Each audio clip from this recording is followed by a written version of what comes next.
I noticed it about 3 months ago. 3 of my professors had canceled their lectures for the week. Each email I received varied, but they all had the same underlying reason for cancellation. The professors had fallen ill and were in the hospital for treatment. Though I knew it was odd that all 3 of the professors had succumbed to some mystery sickness within the same week, I gave it little to no thought after the fact. I am a college student after all. This just meant I had more time to sleep and dick off. When the following week arrived and those professors were still in the hospital, I became more concerned.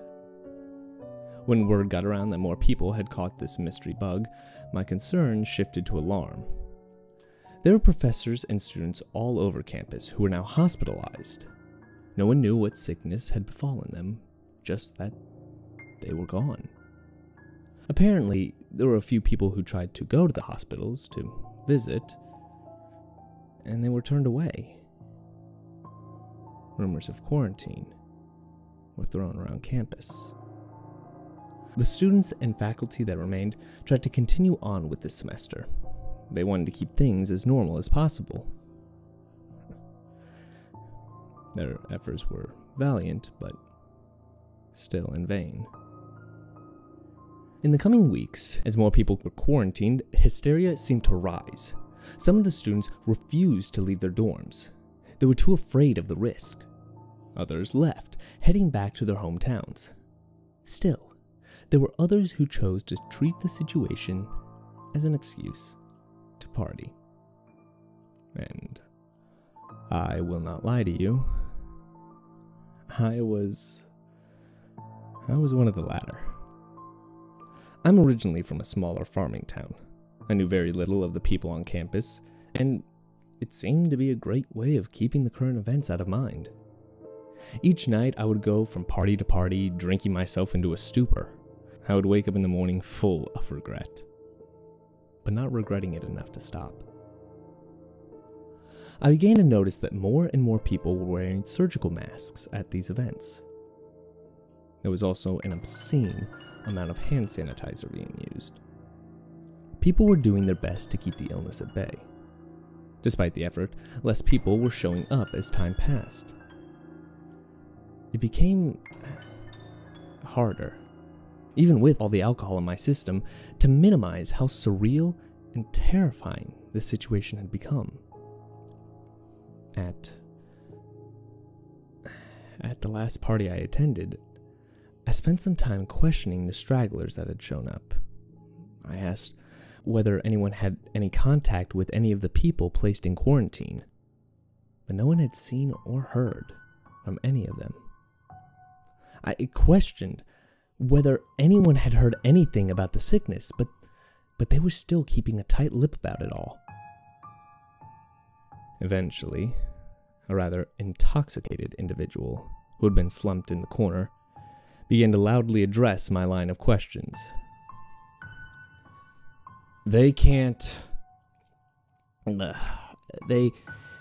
release any information because they have no idea what it is.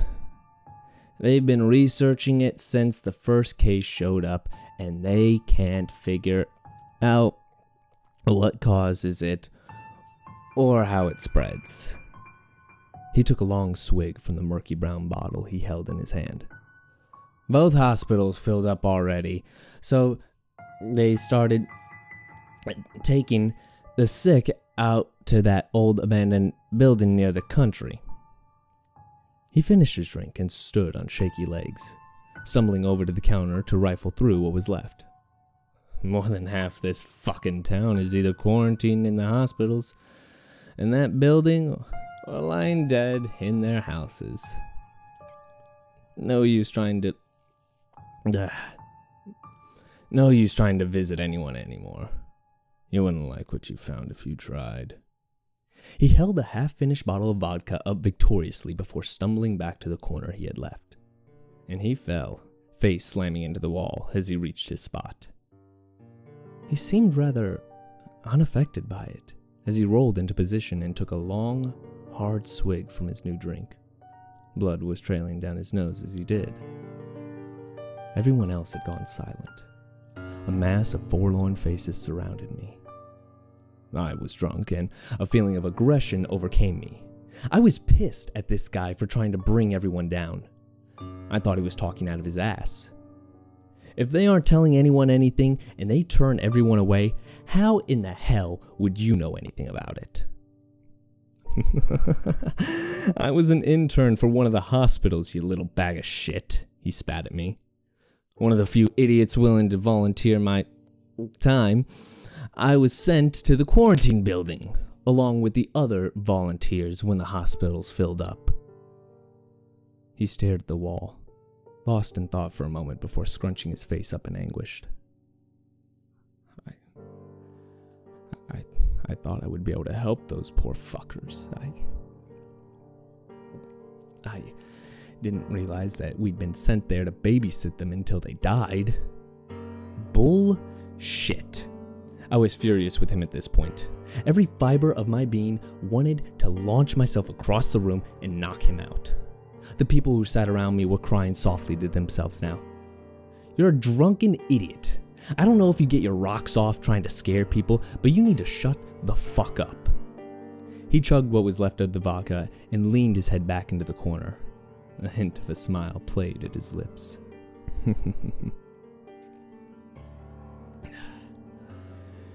You should all be thankful you've been spared this long.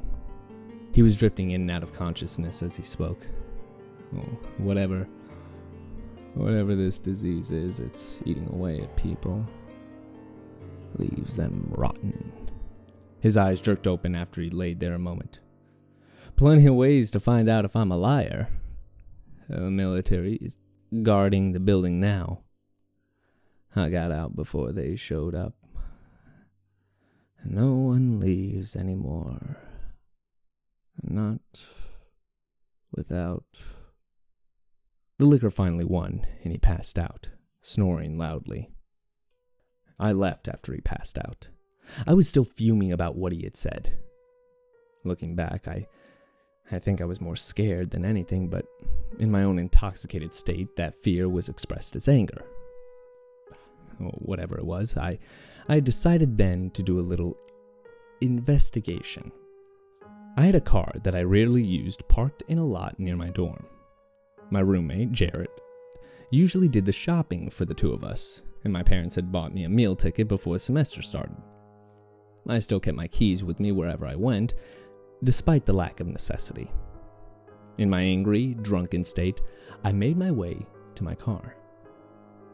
In the time it took for me to reach the lot, I couldn't help but notice that the campus looked, well, deserted. There were lights shining through some of the dorm windows, but the usual bustle of activity was gone. An eerie silence hung over the place. I think I saw maybe 2 or 3 people throughout the entire walk. Once I got into the car, I debated where to go first. I had a grandmother who lived in town and a key to her house. She had given me one before the semester started so I could do laundry there, but I paid Jared to do it instead. I couldn't be bothered to spend quality time with her at the time. I turned the key and took off in the direction of her house. The roads were completely deserted, which is something I should have been glad for at the time. Instead of being grateful, though, it left me with a feeling of isolation. I began to drive more erratically, trying to get to her house quicker. As I drove, I tried to convince myself that I would find her alive. I wanted to believe that she would be okay. At the most, she might be sick, but still okay. When I reached her driveway, my stomach dropped.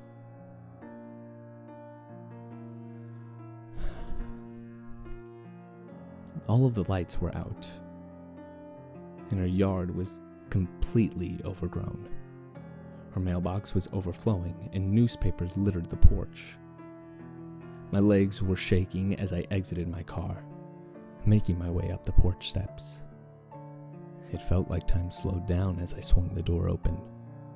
The odor that rushed out to greet me was overpowering. My eyes began to water as I made my way through the house, turning on each light to survey the scene. The closer I got to her room, the stronger the smell became. The whole house was a wreck. Plates were left lying about with molding food still on them. Everything was coated in a thick layer of dust, and there were tissues littering every surface. Each one stained with a bloody, mucus-looking substance. When I reached her bedroom door, I found her cat. The poor thing was lying there quietly. It was still alive, but just barely. Though I knew I would find her dead inside, I still needed to see her. I think it was because I wanted to see what was happening to the people of the town. It was stupid of me. I opened her door slowly, prolonging the inevitable. The smell of rot hit me first. I had never been so close to a dead body before, let alone a diseased dead body. I swallowed chunks of vomit as I covered the lower portion of my face. When I saw her lying there under the blankets, I realized that she had to have been there for a while. Her eyes were closed, like she was sleeping. She looked bloated, and it appeared as though there was some dark bruising running the length of the bottom of her arms and neck. There were small clusters of open wounds covering her body in patches.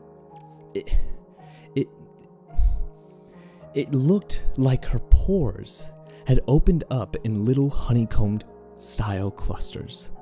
Each hole looked to be the size of a quarter, and they were seeping the same foul, bloody, mucus-tinged substance I'd seen on the tissues. I couldn't help but begin to itch when I looked at them. The sight of her discolored gums, slick with the ooze, was what finally pushed me over the edge. I turned and beelined for the door, skidding to a halt when I remembered the cat. It didn't fight me at all when I tucked it into my arms and took off. When we got to the car, I broke down. I hadn't been very close to my grandmother as I grew older, but it was still upsetting to find her like that. It also made me think about what the man from the party had said, about half of the town being quarantined or dead. I couldn't stop myself from thinking about all the people who died the way that she had.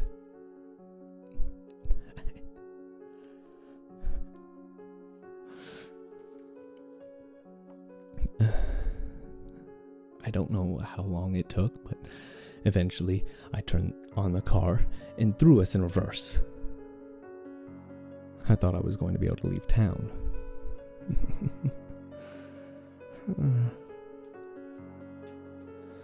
When I reached my exit point, that hope was dashed quickly. I skidded to a halt when I saw a barricade that spanned as far as I could see in either direction.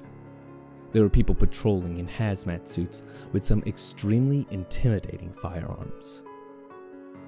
I sat there, sobbing uncontrollably for a long time, pressing the cat into my chest. I must have passed out eventually because I was jolted awake to a sharp crack to my driver's side window. I raised my head in confusion and saw one of the hazmats was standing there, pointing a gun at my face. I raised my hands in surrender instinctively, too stunned to do anything else. "Turn the fucking car around and don't come back," he barked at me. I guess I didn't come out of the stupor fast enough because he raised the gun in the air and let off a loud warning shot. "I said turn the fucking car around."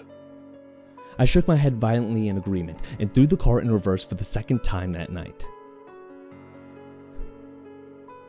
I never did go to check out the abandoned building. After everything I encountered that night, I knew that man hadn't been lying to me. For a while, Jared and I stayed in our dorm room. He would go out to scavenge supplies while I hid there.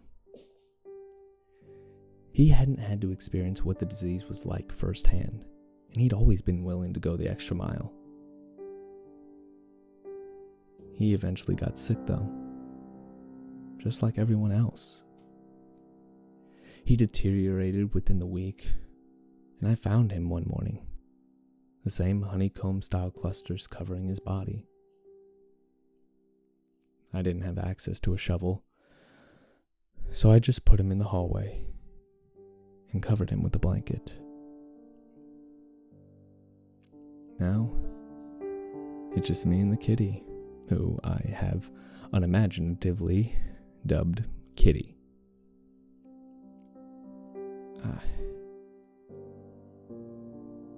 I don't know how many people are still alive here. I stopped being hopeful when Jared passed. At this point, I'm just waiting for the inevitable. I know that people are going to ask where I am, but I refuse to tell you. Even if you could get past the barricade alive, I won't condemn anyone else to die like this. I guess my main purpose for this is to warn all of you. There isn't any cell service, and they've somehow blocked social media sites. That it was actually Jared who had pointed out to me that Reddit and YouTube was still usable. I think they knew most people would just brush this off as some sick-ass joke. I still have no idea how this spreads or what caused it. Hell, I don't even know what to call it. I do know it isn't spread through contact. I was here with Jared the whole time he was sick, and I had direct contact with his body multiple times. When he got weaker, I was the one who tried to clean those wounds. Just keep your eyes and ears open. Pay attention to your friends and neighbors. If you notice too many people getting sick at once, get the hell out of there. If it can happen here, it can happen other places too. I have a hard time believing this will be an isolated incident. I don't know what they plan on doing here once everyone is finally gone. Maybe they'll find some way to wipe us off the map. I honestly just wish I never would have come to this shithole. Anyway, I'm running low on supplies, so I need to head out and scavenge what I can. Wish me luck. Maybe I can make it another week or two.